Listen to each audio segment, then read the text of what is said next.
At my 86th birthday dinner. Surrounded by candlelight and polished silver. My son, 3 glasses of wine deep, stood and raised his glass. To the widow who still clings to the dead, he slurred. His voice loud enough to silence the jazz quartet playing softly in the background. I didn't drop my fork. I didn't gasp. I didn't cry.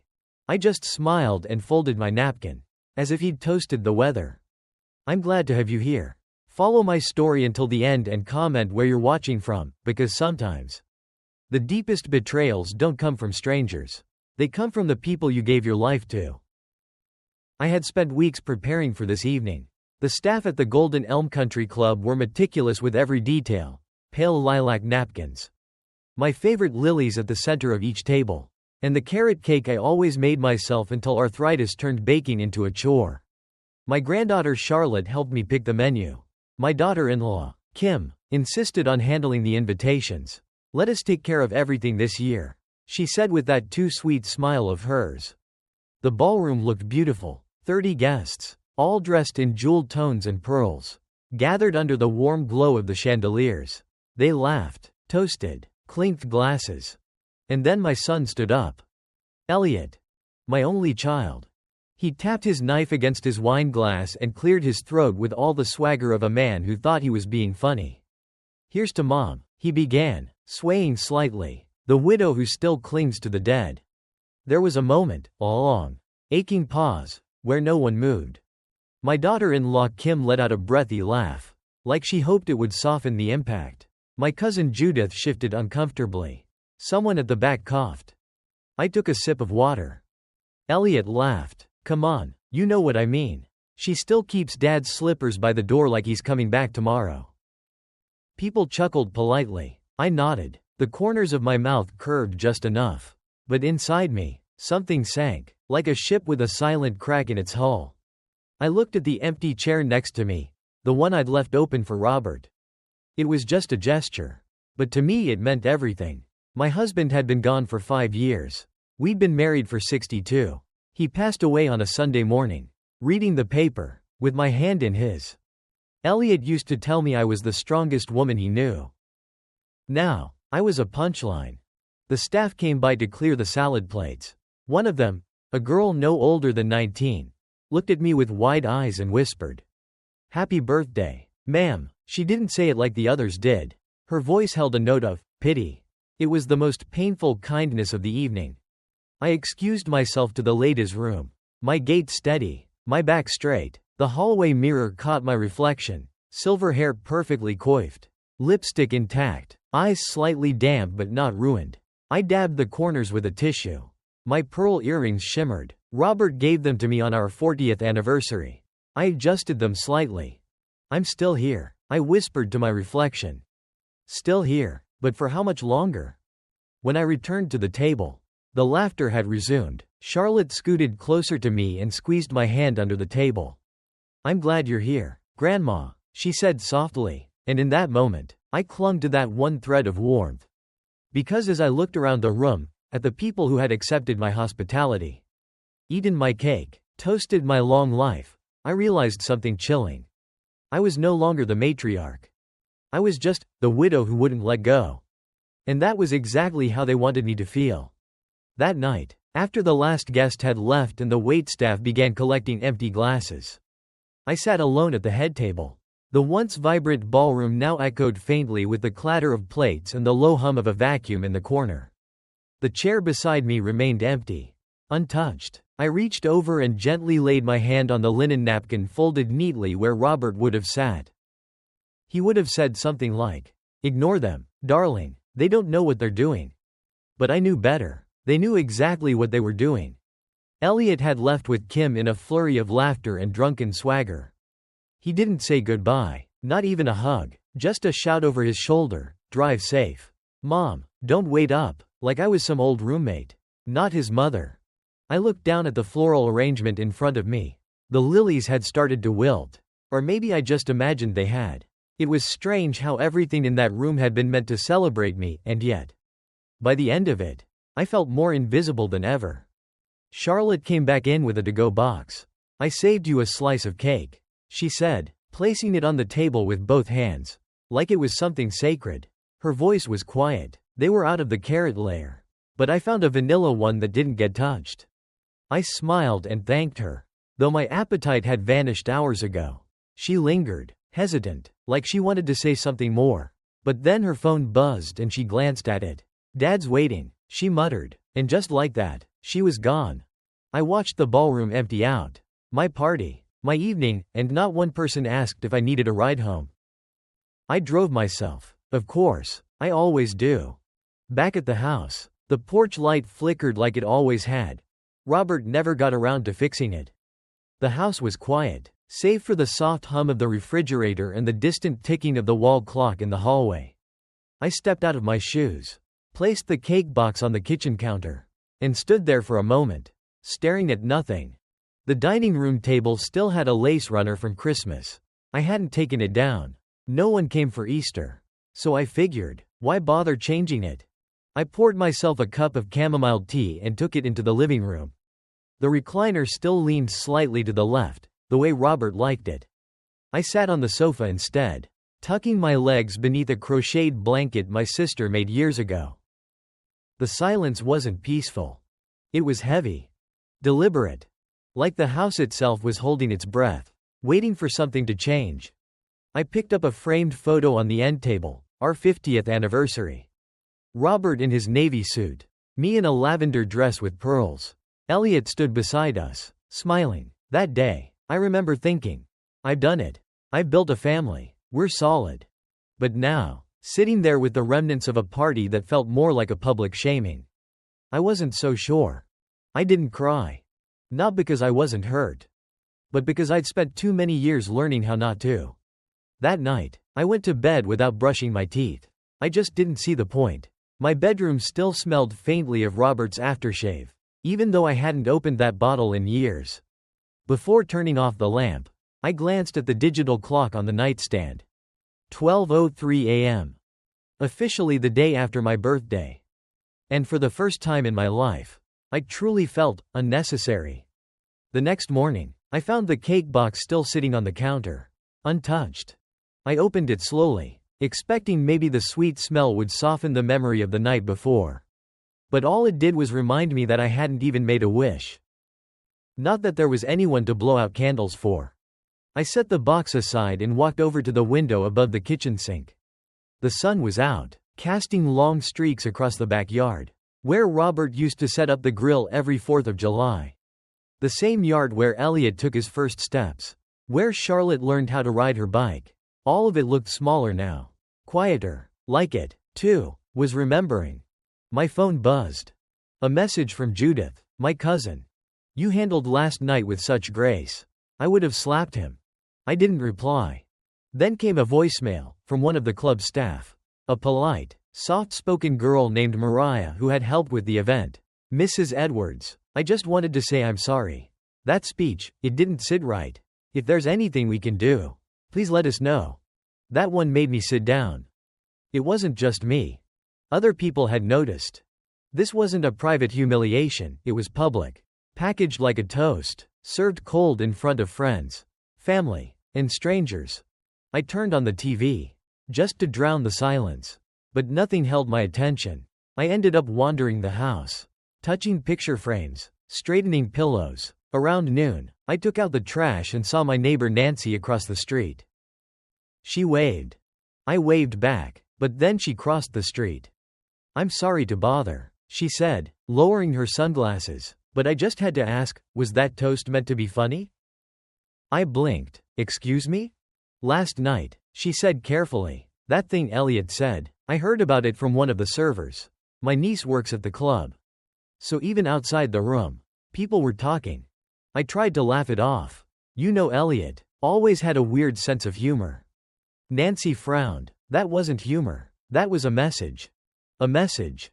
Those words stayed with me long after she left. I sat down at the kitchen table. Same spot Robert used to read the paper. I replayed Elliot's tone in my head. Not just the words, "the widow who still clings to the dead," but the way he said it. The smirk, the pause for effect, the way Kim didn't look surprised. And then I remembered something I'd overheard a week earlier. Kim had been on the phone in my hallway. Her voice low but clear. She won't last much longer. Just smile and keep being polite until we can finalize things. At the time, I thought she was talking about a work colleague. Or maybe her own mother. Now, I wasn't so sure. I went into Robert's old study. Most of his files had been boxed up. But I kept one cabinet unlocked, miscellaneous things, house deeds, tax returns, letters. I opened it slowly and pulled out the folder labeled property. The deed was still in both our names. But there was a yellow sticky note inside the folder. Not in my handwriting. It read, "Call Mr. Abrams about valuation before March 1st. Mr. Abrams. Robert's former real estate contact. Why would Elliot need a house valuation? Why now?" The joke wasn't a joke. It was a signal. And suddenly, I realized. Last night wasn't about my birthday at all. It was about planting a seed. Making me look delusional. Stuck in the past. Ready for the next step. Whatever they thought that should be. Maybe a nice retirement home. Maybe a gracious exit. But I wasn't going anywhere. Not yet. That afternoon, I sat on the edge of Robert's old armchair, holding that yellow sticky note like it might start talking. Call Mr. Abrams about valuation before March 1st. There was no mistaking the handwriting. It was Kim's. Robert had meticulous penmanship. Elliot wrote in all caps like an engineer. But Kim? She dotted her I's with little circles. I'd seen her to-do lists enough times. I returned the note to the folder and slid it back into the drawer. Carefully, quietly. Then I locked the study door. Not because I was scared. Because I needed space to think. They were moving fast, too fast. And they were making mistakes. I went to the kitchen and boiled water for tea. Chamomile again, always chamomile. As the kettle whistled, I stood by the back door, watching the birds flutter around the feeder. Robert had built that feeder himself. Years ago. It leaned slightly now. One corner rusted at the base. Still standing, though, like me. It hit me, then, how long it had been since Elliot visited without Kim. He used to stop by every other week. Just to check in, fix a hinge, change a bulb, share news from the office.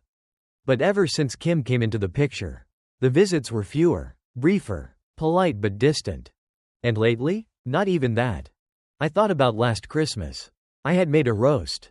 Set the table for 5. Charlotte texted that morning, change of plans. We're having dinner at Kim's mom's house. Sorry, Grandma. I ate alone. Robert's chair stayed empty.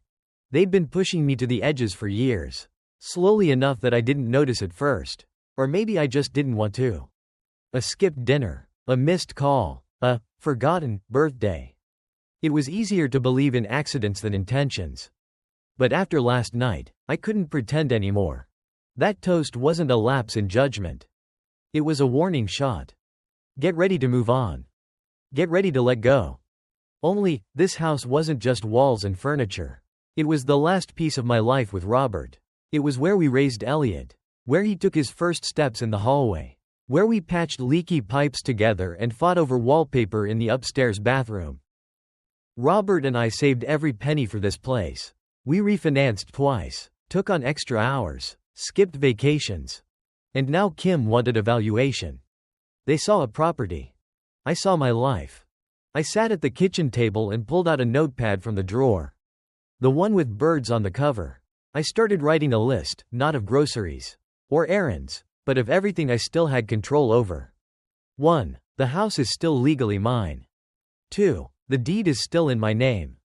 3. I am not incompetent. 4. I am not leaving. 5. I am not done. 5 items. Enough to hold on to. Enough to remind myself I still existed in my own story. Just then, my phone rang. Unknown number. I let it ring twice before answering. Mrs. Edwards? A man's voice said. This is Martin Abrams. I believe you were trying to reach me? I closed my eyes.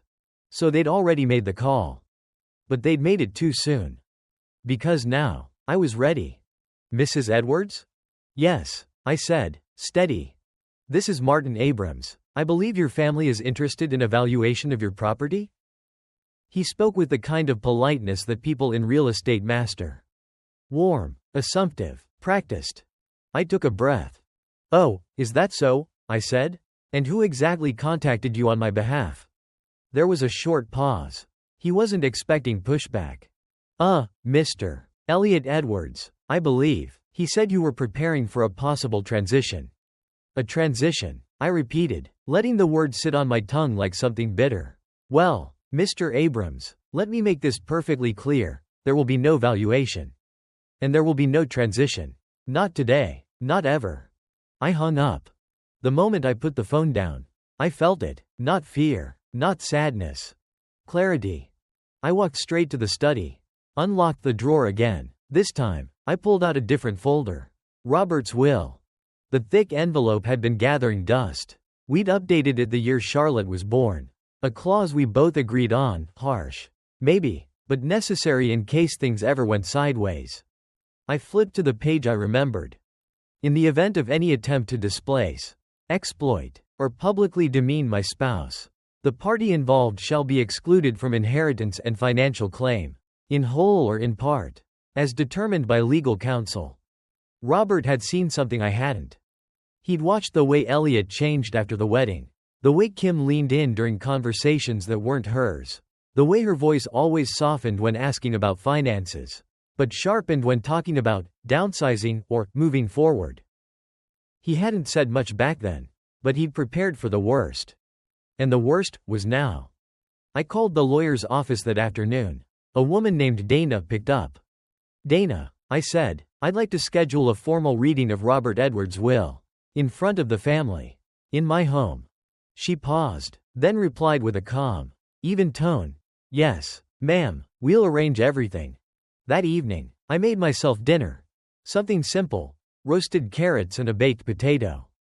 I ate slowly, deliberately. Each bite tasted like intention. After dinner, I lit a fire in the living room. Robert's chair still leaned left. And I didn't fix it.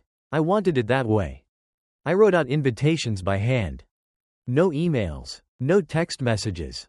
Ink on paper. Formality, just like Robert would have wanted. You're invited. Formal reading of Robert Edwards' last will and testament. Location: Edwards' residence. Date: Saturday, 3 p.m. Attendance required. Saturday came faster than I expected. I woke up early, before the sun. The house was still dark, quiet, but it didn't feel lonely anymore. It felt prepared. I made coffee, not the pre-ground kind I'd used for years, but the French roast Robert liked, the one that made the whole kitchen smell like the corner cafe we used to walk to on Sundays. I set out fresh linens, polished the silver tray, moved the armchairs slightly so that no one could avoid eye contact once they sat down. Every detail mattered. This wasn't just a meeting. This was a mirror. And everyone was going to see exactly what they'd become. At 2:45, the doorbell rang. Early, of course. Kim always arrived early, probably to scan the environment before the others showed up. She greeted me with a frozen smile. "You look lovely," she said, her eyes darting behind me, into the living room. I nodded. "Thank you for coming." Elliot followed, less smug than usual. Charlotte came next, quiet, holding a small potted orchid. She gave it to me without a word, and I kissed her cheek. The room filled quickly. Judith, the cousins, even Nancy from across the street. No one knew exactly why they were there, but they sensed something. Something final. Dana, the lawyer, arrived last. She carried a briefcase and wore a navy pantsuit that looked like it hadn't wrinkled in years. She greeted me with quiet respect and took a seat across from me. I sat in Robert's chair. The one that leaned. No one said a word for a full minute. Then Dana opened the folder. "Thank you all for coming. As requested by Mrs. Edwards. Today we'll be reading the final will and testament of Mr. Robert Edwards, including addenda and amendments made prior to his passing." Elliot shifted in his seat. Kim crossed her legs tightly. The room held its breath. Dana began reading. It started simply, standard phrasing. A few formalities. Then came the names, the house, the accounts. And then came the clause. Dana's voice didn't waver. "In the event that my spouse is ever demeaned, disrespected, or publicly humiliated by any named beneficiary." Kim blinked.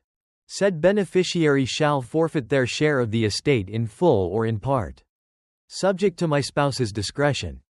There it was. Spoken like gospel. Unshakable. Elliot sat frozen. Dana looked up. Mrs. Edwards, would you like to speak? I stood. Slowly. Deliberately. I never wanted to do this, I said, but this house wasn't built by accident. It was earned. Brick by brick. Choice by choice. I looked at Elliot. You stood in a room full of people and reduced me to a punchline. You looked around and thought no one would care. But someone did. I turned to Charlotte. She saw me. Kim tried to interrupt. It was just a joke. No, I said. It was a message. And now here's mine. I walked over to Dana and pointed to the clause. I'm invoking this, officially, as of today. Dana nodded. It will be processed accordingly. Silence. Judith looked down at her lap. Nancy stared at the floor. No one clapped. No one cried. Because this wasn't theater. This was justice. Quiet. Legal. Permanent. I turned back to the group. You can still come visit. You can still sit at this table. But you will not take what was never yours. I walked to the door and opened it. The wind had picked up. Leaves rustled down the walkway. You're dismissed. And just like that, the house was mine again. Not just in name. In dignity. In memory. In peace. After they left, I didn't cry. I didn't smile either. I just sat there, in Robert's chair, with the will still open on the table and the scent of that orchid Charlotte brought lingering faintly in the room. The clock ticked. The fire had gone out. I hadn't noticed. I stood up slowly, knees creaking a bit more than usual, and began clearing the cups. Not one person had finished their tea. There's something funny about silence after a storm. It's not peaceful, not at first. It's thick, heavy, like the room is waiting to see if you regret what you did. But I didn't. I loaded the dishwasher, wiped the table, folded the napkins, muscle memory from decades of hosting. Only this time, I wasn't doing it to be gracious. I was doing it because I finally felt like this house belonged to me again. Not just in legal terms. In energy. For the first time in years. The walls weren't watching me with pity. They were holding me up. I walked back into the study and placed the will in Robert's old drawer. Locked it, slid the key into the ceramic dish he'd always used for his coins. Then I sat by the window. The same seat I used to take when Robert mowed the lawn. From there, I could see the front walk. No more cars. No more heels clicking on the stone. Just the leaves, blowing in slow circles. Autumn was creeping in. Charlotte texted that evening. You okay, Grandma? I stared at the screen for a while before responding. I'm steady. A pause. Then she replied. I'm proud of you. That one made me cry. Not sobbing, not shaking. Just a tear, slow and warm, down one cheek. I turned off the phone and walked upstairs. The light in Robert's old closet was still on. I hadn't put his blazer back. I left it hanging on the back of the door. Somehow, it felt like he was still in the room. Not a ghost. Not a memory. But a presence. Like the house was no longer waiting for him to return, but simply honoring that he had once been here. And that was enough. I sat on the edge of the bed, picked up my notepad, the one with the list I'd written earlier in the week, and read it again. 1. The house is still legally mine. 2. The deed is still in my name. 3. I am not incompetent. 4. I am not leaving. 5. I am not done. I added a sixth line. 6. I am no longer afraid. Then I set it on the nightstand and turned out the light. The wind outside howled softly. But inside the house, everything was still. Sunday morning. I didn't go to church. Didn't put on my lipstick. Didn't fix my hair. I sat at the kitchen table in my robe with a second cup of coffee. Watching the steam curl like smoke signals. Peaceful, uninterrupted. Then the phone rang. I didn't answer it. Not the first time, not the second. I waited until the fourth ring, when I already knew who it was. Elliot. Voicemail. His voice cracked slightly, like he had practiced being calm but forgot halfway through. Mom, I think we need to talk. I didn't realize the clause in Dad's will was still active. Can we meet? Just the two of us? He didn't say sorry. He said, active, like it was some program that accidentally got turned back on. I deleted the message. I'd spent so many years hoping my son would come back to himself. The self that used to bring me wildflowers on Thursdays. The one who called me, Mama, even at 25. But the man who made that toast wasn't a mistake. He was a product of convenience, of influence, of someone who saw me as real estate, not family. I placed the phone face down and opened the small tin I kept on the shelf above the stove. Inside were old letters, most from Robert, a few from Elliot, school assignments from second grade, a Mother's Day card with a crooked heart. Proof that he had once loved me. Truly. I read one. Dear Mom, thank you for making me pancakes even when you're tired. I love you more than dinosaurs. I folded it back gently and put the lid on. Then I took out my notebook again. The list stared back at me, firm and clear. 6. I am no longer afraid.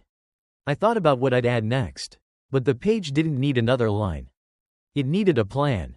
So I made tea, chamomile, as always, and walked to the back room, the one we used to call the music room, though no one had played in it for years. Sunlight spilled through the lace curtains. The upright piano sat against the wall, untouched, dusty. I opened the lid, pressed a single key. It rang out, slightly off, but still holding a note. Just like me. I pulled out a clean sheet of paper and began writing letters. Not to Elliot, not to Kim. To the places that mattered. The Historical Society, the local women's center, the library board, the church council. Each letter had the same tone, gracious, firm, and specific. I offered the house, not now, but in my will, as a space for widows, caretakers, and elder women who had nowhere to gather. I called it the Hearth Project. A place not just to survive, but to be seen. This house would not become another trophy in someone else's portfolio. It would become shelter. Sanctuary. A reminder that the woman they tried to erase didn't disappear. She simply rewrote the ending. By Monday, the letters were stamped and sent. I watched the mail carrier slide them into the blue box at the corner of the street. He didn't know what he was carrying. Just another stack of envelopes in a long, ordinary day. But I knew. They were my blueprint for legacy. I returned to the house and stood in the foyer for a long time. Just listening. It wasn't empty. It breathed differently now. The walls, the floorboards, the aging plaster, they all felt like they were leaning in with me. No longer asking, "Why are you still here?" but whispering, "We're ready when you are."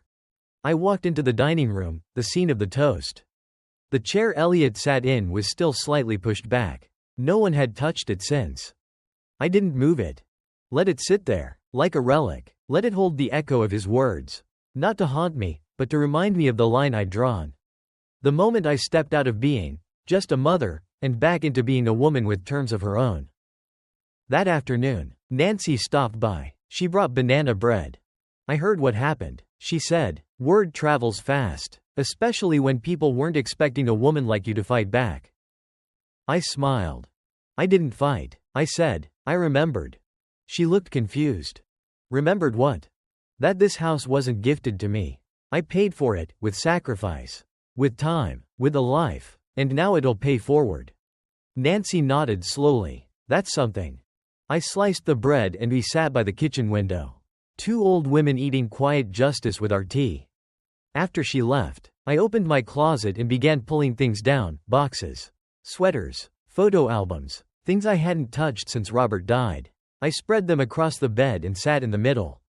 Each object was a breadcrumb of a life lived fully.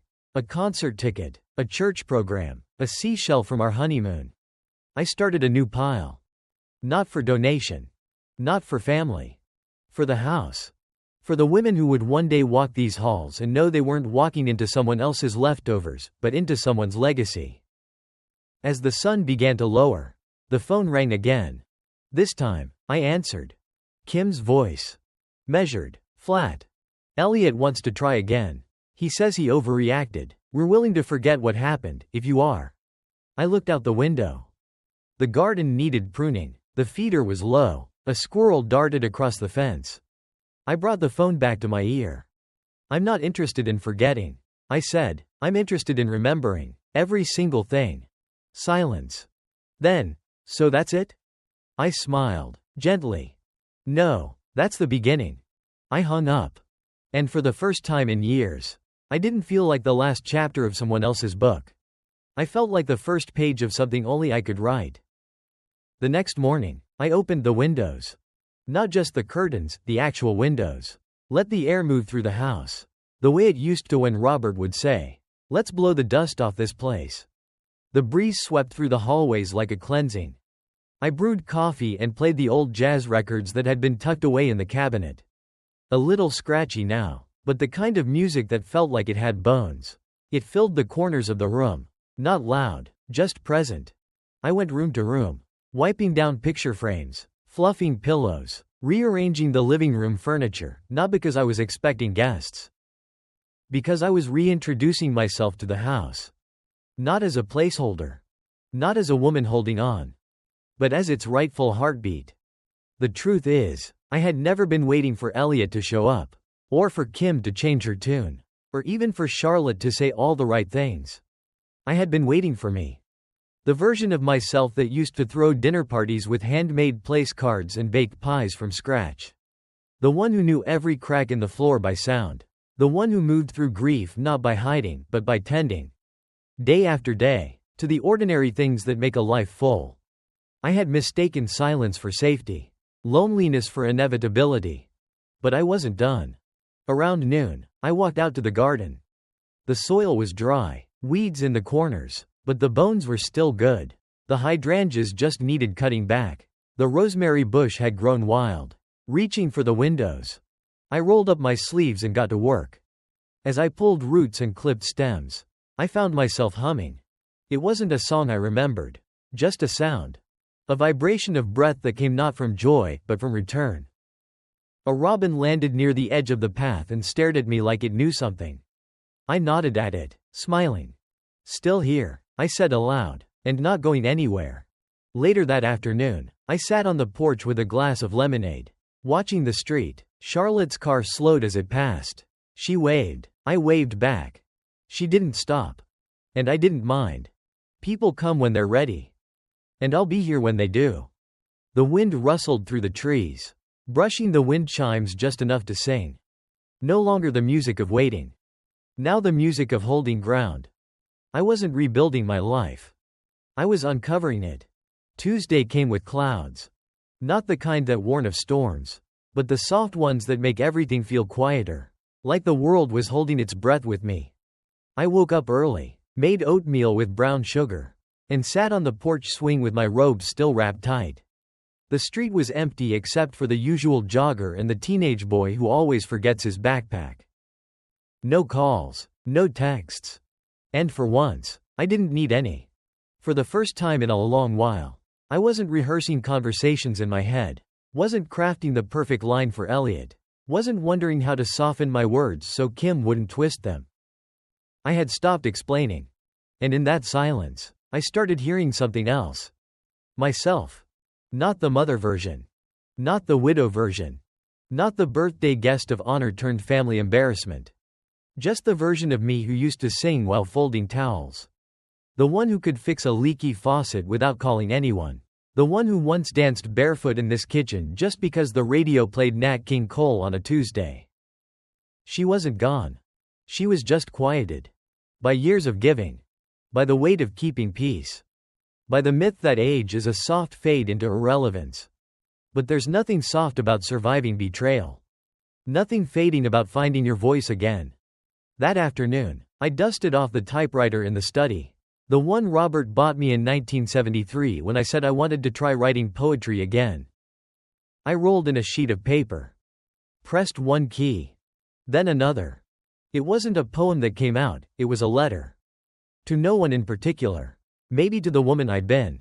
Maybe to the women who'd come after me. Maybe to the house itself. But it started like this. You are not invisible.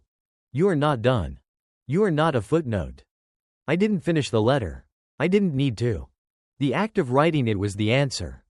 Later, I sat in the living room, tea in hand, and stared out at the magnolia tree Robert planted the year we moved in. It hadn't bloomed in seasons. But today, I saw one petal, pale pink, determined. I smiled. Maybe next year it'll bloom fully again. Maybe it won't. Either way, it's still rooted. Just like me. It was a week later when I remembered the cake. Still sitting in the back of the fridge. Still whole. Still waiting. I took it out that afternoon, carefully. Like lifting something sacred. The frosting had hardened at the edges. The lettering had faded just slightly. But in the middle, there was still one lonely candle. A tiny number 8 in A6. Leaning gently toward one another. I placed the cake on the kitchen counter. No audience. No toasts. No wine glasses clinking in mock celebration. Just me, and the house, and the echo of what could have been. I struck a match. Watched the wick catch flame. Then I closed my eyes, not to make a wish, but to mark a moment. The moment I stopped needing permission to exist. The moment I accepted that legacy isn't what you leave behind in money or property, but in dignity. In how you hold your ground when others try to move you. In the quiet things you reclaim when no one's watching. I opened my eyes.